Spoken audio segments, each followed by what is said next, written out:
Hi friends, പുതിയൊരു സ്റ്റോറിയിലേക്ക് എല്ലാവർക്കും സ്വാഗതം. അങ്ങനെ നമ്മുടെ രേവതിക്ക് ഒരുപാട് ഓർഡറുകൾ കിട്ടാണ് കേട്ടോ. അങ്ങനെ രേവതിക്ക് നല്ല രീതിയിൽ തന്നെ പൈസയും കിട്ടാണ് കേട്ടോ. ഇതൊക്കെ കണ്ടിട്ട് ശ്രുതിക്കും അതുപോലെ തന്നെ ശ്രുതിക്കും ചന്ദ്രയ്ക്കും ഒക്കെ അത്രയ്ക്ക് അങ്ങോട്ട് പിടിക്കുന്നില്ലേ, അവർക്ക് നല്ല കണ്ണിക്കടി ഉണ്ട് കേട്ടോ. അപ്പോൾ ശ്രുതിയാണെങ്കിൽ വന്നിട്ട് ചന്ദ്രയോട് പറയുന്നുണ്ട്, അമ്മേ അവൾക്ക് നിറച്ച് കാശ് കിട്ടുന്ന തോന്നുന്നേ, അങ്ങനെ വിട്ടാൽ പറ്റില്ലല്ലോ, അവൾക്ക് ഇത്തിരി പണങ്ങാണം കിട്ടിക്കഴിഞ്ഞാൽ പിന്നെ ഇപ്പോഴേ സച്ചിനെ നമുക്ക് സഹിക്കാൻ പറ്റണില്ല, ഇച്ചിരി കാശ് കൂടായി കഴിഞ്ഞാൽ പിന്നെ സച്ചിൻ നമ്മുടെ തലയിൽ കയറി മുളകരിക്കും, അതുകൊണ്ട് ഏത് വിധന ഇതൊക്കെ തടുക്കണം അമ്മേ എന്നൊക്കെ പറഞ്ഞ് എരിവ് കയറ്റി കൊടുക്കാൻ കേട്ടോ. അപ്പോൾ ചന്ദ്രയും പറയാണ്, ശരിയാ മോളെ, ഞാനും അത് ആലോചിച്ചു, പക്ഷെ എന്തൊക്കെ ചെയ്താലും അതൊന്നും അവരുടെ അടുക്കലേക്കില്ല, സച്ചി എന്തെങ്കിലുമൊക്കെ കൊണഷ്ടൊപ്പിക്കും എന്നൊക്കെ പറയാൻ കേട്ടോ. അങ്ങനെ ഇരിക്കുകയാണ്. രാവിലെ തന്നെ നമ്മുടെ രേവതി ആണെങ്കിൽ പൂക്കൾ അലങ്കാരം ചെയ്യാൻ വേണ്ടിയിട്ട് പോകുകയാണ്. ഒരു വലിയ മണ്ഡപത്തിലായിരിക്കും കേട്ടോ. അങ്ങനെ അലങ്കാരം ചെയ്യാൻ വേണ്ടിയിട്ട് പോകുമ്പോഴേക്കും രേവതി ആണെങ്കിൽ എല്ലാ ജോലികളും ചെയ്ത് തീർത്തിട്ടൊക്കെ ആയിരിക്കും പോകുന്നത്. പക്ഷെ ചന്ദ്രയാണെങ്കിൽ പിന്നീന്ന് വിളിക്കുകയാണേ, രേവതി മോളെ എന്നൊക്കെ പറഞ്ഞിട്ടായിരിക്കും വിളിക്കുന്നത്. എന്താമ്മേ, എന്താ കാര്യം എന്ന് ചോദിക്കുമ്പോൾ രേവതി ചന്ദ്ര പറയാണ്, മോളെ എനിക്ക് ഒരു ചായ ഇട്ട് തരുമോ, വല്ലാത്ത ദാഹം, വല്ലാത്ത തലവേദന, മോള് ഒരു ചായ ഇട്ട് തന്നെ എന്ന് പറയാണേ.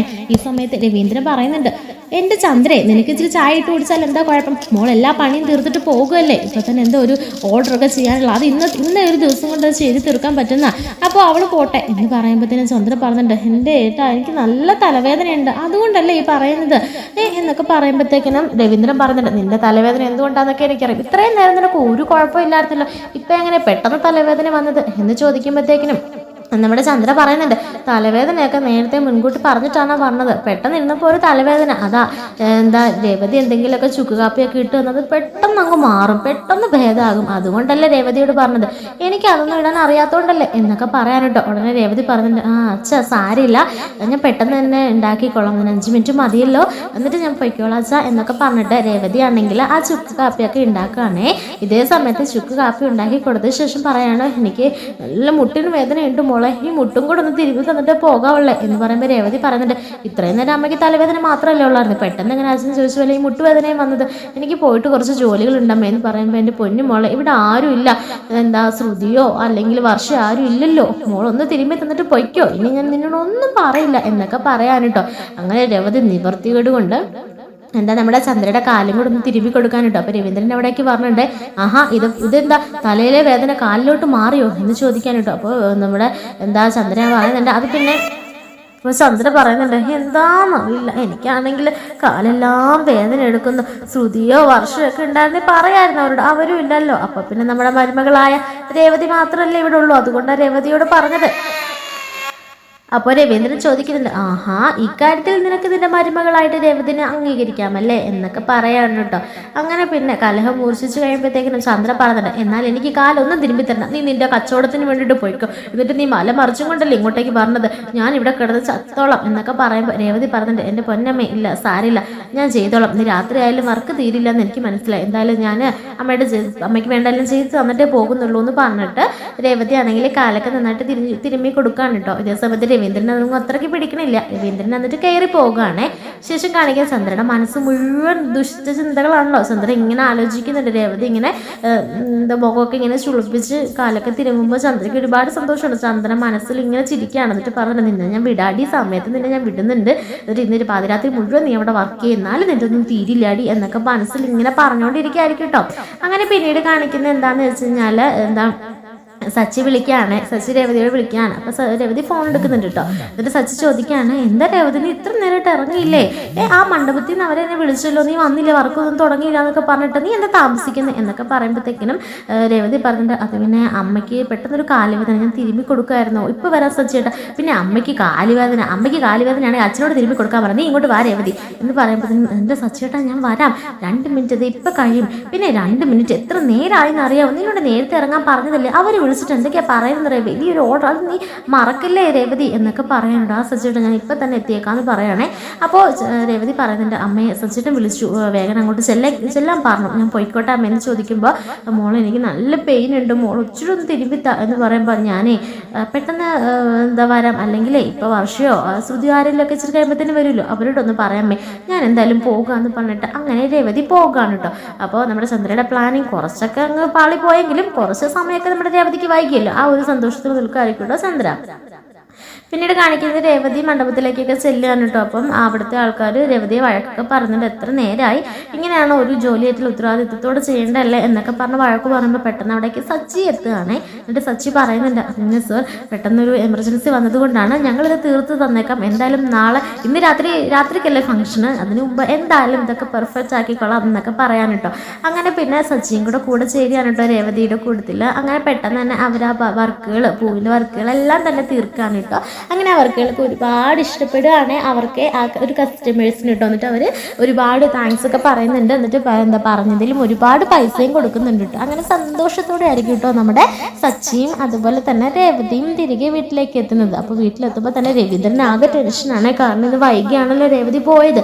അപ്പോൾ സമയത്തിനെല്ലാം റെഡി ആയോ എന്നൊക്കെ ആലോചിച്ച് രവീന്ദ്രനാണെങ്കിൽ എന്നിട്ട് രവീന്ദ്രൻ വരുമ്പോൾ ചോദിക്കുന്നുണ്ട്, എന്തായ മോനെ എല്ലാം ശരിയായോ എന്നൊക്കെ ചോദിക്കുമ്പോൾ എല്ലാം നല്ല ഗംഭീരമായിട്ട് ചെയ്തില്ലേ നമ്മുടെ രേവതി എന്നൊക്കെ പറഞ്ഞിട്ട് രേവതി ഇങ്ങനെ ചേർത്ത് പിടിക്കുകയാണേ. അപ്പോൾ രവീന്ദ്രൻ പറയുന്നുണ്ട്, എനിക്ക് അപ്പോഴേ അറിയാമായിരുന്നു മോള് പോയ കാര്യം പിന്നെ നല്ല രീതിക്കല്ലാതെ നടക്കുമോ, എന്നാലും മോൾ ഇന്ന് വൈകിയല്ലേ പോയത്, അതിൻ്റെ ഒരു ചെറിയൊരു ഇതേ ഉള്ളായിരുന്നു എന്നൊക്കെ പറയാൻ കേട്ടോ. അപ്പോൾ സച്ചി ചോദിക്കുന്നുണ്ട്, എന്തി അച്ഛൻ്റെ പ്രിയതമനായ ഭാര്യ ഇന്ന് ഭാര്യയ്ക്ക് തലവേദനയോ കാലുവേദനയോ ഒക്കെ ആണെന്ന് പറയുന്നത് കേട്ടു, എന്തി എന്നൊക്കെ ചോദിക്കുകയാണേ. അപ്പോൾ രവീന്ദ്രൻ പറയുന്നുണ്ട്, മോൾ ഇവിടെ നിന്ന് ഇറങ്ങിയപ്പോൾ തലവേദനയും കാലുവേദനയും എല്ലാം പമ്പ കടന്നു എന്ന് പറയാൻ കേട്ടോ. അപ്പോൾ സച്ചി പറഞ്ഞിട്ട്, കണ്ടോ രേവതി ഞാൻ പറഞ്ഞില്ലേ അപ്പോഴേ അമ്മയുടെ ഇതൊക്കെ അടവാന്നേ, ഞാൻ അപ്പോഴേ പറഞ്ഞില്ലേ നീ ഇങ്ങനെ താങ്ങി നിൽക്കുന്നത് എന്നൊക്കെ പറഞ്ഞ് പിന്നെ രേവതിയും അതുപോലെ തന്നെ സച്ചിയും ഉള്ളിലേക്കൊക്കെ കയറി പോകാൻ കേട്ടോ. അപ്പോൾ ഇവർ പറഞ്ഞത് കണ്ട് അങ്ങനെ ഒളിഞ്ഞു മാറി നിന്ന് നോക്കാൻ കേട്ടോ. ഇവരെന്താ പറയുന്നത് കേട്ടിങ്ങനെ ചന്ദ്രൻ നിൽക്കുകയാണ്. അപ്പോൾ കയറി ചെല്ലുമ്പോൾ തന്നെ ചന്ദ്രൻ ഇങ്ങനെ ഒളിഞ്ഞു നിന്ന് കേൾക്കുന്ന കാണുകയാണേ. അപ്പോൾ ഉടനെ സച്ചി ചോദിക്കുന്നുണ്ട്, എന്താ അമ്മ തലവേദനയൊക്കെ മാറിയോ, കാലുവേദന ഉണ്ടോ, ഞാനൊന്ന് ഒഴിഞ്ഞിടട്ടെ കാലെല്ലാം എന്നൊക്കെ ഇങ്ങനെ ചോദിക്കുമ്പോൾ ചന്ദ്ര പറയുന്നുണ്ട്, അതൊക്കെ മോള് രാവിലെ തിരുമ്പി തന്നപ്പോൾ മാറിയായിരുന്നു. ഓ മോളോ, പിന്നെ അമ്മയ്ക്ക് ഒരു കാര്യം അറിയോ, ഇന്നത്തെ വർക്കൊക്കെ നല്ല ഗംഭീരമായിട്ട് തന്നെ കഴിഞ്ഞു, പറഞ്ഞതിലും കൂടുതൽ പണം അവർ തന്നിട്ടുണ്ട് എന്നൊക്കെ പറയാൻ കേട്ടോ. ശരി എന്ന് പറഞ്ഞിട്ട് ചന്ദ്ര അങ്ങ് കയറി പോകണം. ചന്ദ്രയ്ക്ക് അത്രയ്ക്കും കൊണ്ട് ഇഷ്ടപ്പെട്ടില്ല കേട്ടോ. ചന്ദ്രയുടെ പ്ലാനിങ്ങുകളൊക്കെ തകർന്നു പോയത് കൊണ്ട് തന്നെ ചന്ദ്രയ്ക്ക് വല്ലാത്തൊരു സങ്കടവും നീരസവും ദേഷ്യവും ഒക്കെ തന്നെ ഉണ്ട് കേട്ടോ. അങ്ങനെ പിന്നീട് കാണിക്കുന്ന എന്താണെന്ന് വെച്ച് കഴിഞ്ഞാൽ നമ്മുടെ രേവതിക്ക് ഒരുപാട് ഓർഡറുകളൊക്കെ ഇങ്ങനെ കിട്ടിക്കൊണ്ടിരിക്കുകയാണല്ലോ. ഇതേ സമയത്ത് നമ്മുടെ സച്ചി പറയുന്നുണ്ട്, ഇനി നമ്മളിങ്ങനെ പോയിട്ട് കാര്യമില്ല, നമുക്ക് കുറച്ചൊരു മെച്ചമൊക്കെ വെക്കണമെങ്കിൽ ഇതൊക്കെ ഒന്ന് വിപുലീകരിക്കണം, കുറച്ച് വർക്കേഴ്സിനെ കൂടെ നമ്മുടെ കൂട്ടത്തിൽ കൂട്ടണം, പിന്നെ കുറച്ച് മുതലും കൂടെ മുടക്കണം എന്നൊക്കെ പറയാൻ കേട്ടോ. അപ്പോൾ രേവതി പറയുന്നുണ്ട്, അതിന് മുതലൊക്കെ മുടക്കാൻ നമ്മുടെ ഇല്ലേ ഇവിടെ നിന്നാ സച്ചിയേട്ടാ, നമ്മൾ ഈ ഓരോ ദിവസവും ജോലി ചെയ്യുന്നതിൽ കിട്ടുന്ന വരുമാനമല്ലേ നമുക്കുള്ളൂ, അല്ലാതെ ഒരു നീക്കിയിരിപ്പും ഇല്ല, നമുക്കാരും തരാനുമില്ല. പിന്നെ എന്താ സച്ചിയേട്ടാ അതൊന്നും ഇപ്പോൾ ആലോചിക്കേണ്ട, പതിയെ ഇങ്ങനെയൊക്കെ തന്നെ അങ്ങ് തട്ടിമുട്ടി പോട്ടേനെ, നാളെ ഒരു സമയത്ത് എന്തെങ്കിലും ഒരു മെച്ചുണ്ടായെങ്കിൽ നമ്മൾ അതിനെക്കുറിച്ച് ചിന്തിക്കാം, അതുപോലെ എന്നൊക്കെ പറയാനുണ്ടോ. അപ്പോൾ ഇത് കേട്ടുകൊണ്ട് നിൽക്കാതിരിക്കുക രവീന്ദ്രനെ. അങ്ങനെ രവീന്ദ്രനും ആകെ സങ്കടമാണ് കേട്ടോ. എൻ്റെ മക്കൾക്ക് എൻ്റെ കയ്യിൽ ക്യാഷ് ഉണ്ടായിരുന്നെങ്കിൽ ഞാൻ കൊടുത്തേനെ, പാവം അതുങ്ങൾ എങ്ങനെയെങ്കിലുമൊക്കെ ജീവിച്ചു പോയേനെ, പറഞ്ഞിട്ട് കാര്യമില്ല എന്നൊക്കെ പറയാനിട്ടോ രവീന്ദ്രനും. ശേഷം കാണിക്കുന്നത് അച്ഛമ്മ ഫോൺ വിളിക്കുകയാണ്. അപ്പം തന്നെ രവീന്ദ്രനോട് ചോദിക്കുന്നുണ്ട്, എന്താടാ നീ ഒന്ന് വിളിക്കുക പോലും ഇല്ലല്ലോ, നീ എന്നെ മറന്നോ എന്നൊക്കെ ചോദിക്കുമ്പോഴത്തേനും രവീന്ദ്രൻ പറയണം, അങ്ങനെ ഇപ്പം മറക്കാൻ പറ്റുമേ, ഞാനേ ഇവിടെ ടെറസിൻ്റെ അവിടേക്ക് വന്നപ്പോഴത്തേക്കിനും അവർ സച്ചിയും രേവതിയൊക്കെ സംസാരിച്ചുകൊണ്ടിരിക്കുകയായിരുന്നു. അപ്പോൾ അത് കേട്ടിട്ട് ഇങ്ങനെ അങ്ങ് നിന്നു പോയതാ. എന്ത് സംസാരിച്ചെന്ന് അല്ല, ഇന്നൊരു വലിയ ഓർഡറൊക്കെ ഉണ്ടായിരുന്നു, അങ്ങനെ രേവതിയുടെ കച്ചവടത്തിനും അതുപോലെ പൂ കിട്ടുന്നതിനും ഒക്കെ നല്ല ഡിമാൻഡായിപ്പോൾ. പക്ഷേ കുറച്ച് വിപുലീകരിച്ച് ചെയ്യാനൊക്കെ ആഗ്രഹമുണ്ട് നമ്മുടെ സച്ചിക്ക്, പക്ഷേ അതൊന്നും നടക്കുന്നില്ല, കുറച്ച് പൈസയുടെ കുറവുണ്ടേ, നമ്മുടെ ഇല്ലാതെ കൊടുത്ത് സഹായിക്കാനും ഒന്നും ഇല്ലല്ലോ. അപ്പോൾ അത് അവരിങ്ങനെ പറയുന്ന കേട്ടപ്പോൾ എനിക്ക് മനസ്സിന് വല്ലാത്തൊരു വിഷമം. അപ്പം ഞാനതിങ്ങനെ ചിന്തിച്ച് ഇവിടെ ഇരുന്ന് പോയതാണമ്മേ എന്നൊക്കെ പറയാൻ കേട്ടോ. അപ്പോൾ അച്ഛമ്മ പറഞ്ഞിട്ട്, എന്നാൽ നിനക്ക് ഒരു വാക്ക് എന്നോട് പറയത്തില്ലേ, ഇപ്പം ഞാൻ എന്തെങ്കിലുമൊക്കെ കൊടുത്ത് അവർ എൻ്റെ മക്കളല്ലേടാ, അപ്പം ഞാൻ എന്തെങ്കിലും സഹായം അവർക്ക് ചെയ്യില്ലേ എന്നൊക്കെ ചോദിക്കുമ്പോൾ രവീന്ദ്രൻ പറയണം, അത് പറഞ്ഞിട്ട് കാര്യമില്ലാമേ, ഇപ്പം അമ്മ അവർക്ക് കൊടുത്തു എന്ന് പറഞ്ഞാൽ ഇവിടെ ചന്ദ്രയ്ക്കും അതുപോലെ തന്നെ ബാക്കിയുള്ള എൻ്റെ മക്കൾക്കും എല്ലാം കലി കയറും, അതിലും ഭേദം അതിനെക്കുറിച്ച് നോക്കാതിരിക്കുന്നതാ എന്ന് പറയുമ്പോൾ അച്ഛമ്മ പറഞ്ഞിട്ട്, നിന്റെ ഭാര്യനെ പേടിച്ചിട്ട് നമ്മൾ ചെയ്യാനുള്ള കാര്യങ്ങൾ ചെയ്യാതിരിക്കണോടാ, നിനക്കായിരിക്കും പേടി, എനിക്ക് ആ പേടിയൊന്നുമില്ല, അവളെ വരച്ച വരയിൽ ഞാൻ നിർത്തും എന്ന് പറയാനുണ്ടോ. ഞാൻ എന്തായാലും കാലത്ത് തന്നെ അവിടേക്ക് പറഞ്ഞിട്ടുണ്ടോ, എനിക്ക് കുറച്ച് കാര്യങ്ങൾ ചെയ്യാനുണ്ട് എന്ന് പറയാനുണ്ടോ നമ്മുടെ മുത്തശ്ശി അച്ഛമ്മ. അങ്ങനെ അച്ഛമ്മ രാവിലെ തന്നെ ലാൻഡ് ചെയ്യുകയാണേ. അച്ഛമ്മ വന്നതിനെ തന്നെ എല്ലാവരും ഇങ്ങനെ അന്തം വിട്ട് നിൽക്കുക. കാരണം ആരോടും പറഞ്ഞില്ലല്ലോ, പിന്നെ രവീന്ദ്രൻ ആരോടും പറഞ്ഞിട്ടുണ്ടായിരുന്നില്ല. അങ്ങനെ അച്ഛമ്മേനെ കണ്ടുടനെ നമ്മുടെ ചന്ദ്രയുടെ ഫീസ് പോകുകയാണ് കേട്ടോ. ചന്ദ്രയുടെ കാതിലൂടെയൊക്കെ പുക പറക്കണമായിട്ടൊക്കെ കാണിക്കുന്നുണ്ട്. അങ്ങനെ പിന്നെ ചന്ദ്രനാണെങ്കിൽ അന്തം വിട്ട് നിൽക്കണം. ആ അമ്മേ വാ അമ്മേ എന്നൊക്കെ പറഞ്ഞിട്ടായിരിക്കും കൂട്ടിക്കൊണ്ട് വരണത്. അങ്ങനെ പിന്നീട് അച്ഛമ്മയോട് രേവതിയോട് ചോദിക്കുന്നുണ്ട്, മോളെ ഇന്ന് നിനക്ക് പോകുമൊന്നും വേണ്ടേ? ആ പോണം അച്ഛമ്മേ, എനിക്ക് ഇന്ന് കുറച്ചധികം വർക്കുകളുണ്ട്, ഞാൻ കുറച്ച് വൈകും. ഇന്ന് അച്ഛന് പോകത്തില്ലല്ലോ? ഇന്നൊന്നും പോകത്തില്ല, എന്തായാലും മോളെ ഒന്ന് കാണണം. പിന്നെ ഇന്ന് വൈകിട്ട് കുറച്ച് കാര്യങ്ങളൊക്കെ ഇവിടെ ചെയ്ത് തീർക്കാനുണ്ട്, അതുകൊണ്ട് പറ്റുന്നവരെല്ലാവരും ഇന്നൊന്ന് നേരത്തെ എത്തണം. എന്താ അച്ഛമ്മേ എന്ന് സച്ചി ചോദിക്കുമ്പോൾ, അതിപ്പോൾ പറഞ്ഞാൽ പിന്നെ അതിനെന്താണ് ഒരിതുള്ളത്? നിങ്ങളെല്ലാം പോയിട്ട് വാ, എന്നിട്ട് എല്ലാവരോടും ഒന്നിച്ചിരിക്കുമ്പോൾ സമയം പോലെ ഞാൻ പറയാം, കുറച്ച് ഗുണകരമായ കാര്യമാണ് എന്നൊക്കെ പറയാൻ കേട്ടോ. ഉടനെ നമ്മുടെ ചന്ദ്ര ഇങ്ങനെ മനസ്സിൽ വിചാരിക്കുന്നുണ്ട്, ഇവരിനി എന്ത് കാര്യമായിട്ട് വന്നാണ്, എന്തോ ഒരു കുനിഷ്ടം കൊണ്ട് വന്നതാ, മിക്കവാറും എനിക്കിട്ടുള്ള എന്തെങ്കിലും പണിയായിരിക്കും, ഇവരിങ്ങോട്ട് ആര് കെട്ടിയെടുത്ത എന്നൊക്കെ ഇങ്ങനെ ആലോചിച്ച് ചന്ദ്ര ആകെ വിഷമിച്ച് നിൽക്കാൻ കേട്ടോ.